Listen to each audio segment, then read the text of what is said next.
पिरो रहेछ पुरा पोल्यो मटनले नै खान्छ अहिले सधैँ लिएर आउँछ पनि खानु तर किन होला नि अब प्रायः लिएर नै आउँछ होइन खिलाउनुलाई किन त्यसरी अचारले गर्दा खानुमा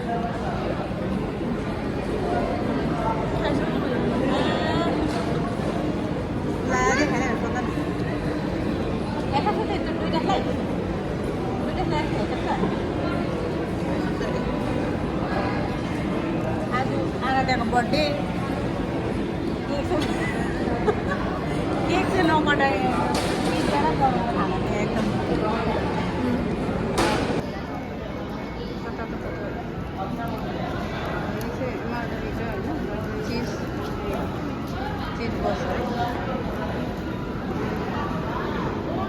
तातो तातो बर्गर खाएर यहाँनिर मुख पोल्यो अरे एउटा खाएर चाहिँ मुख पोल्यो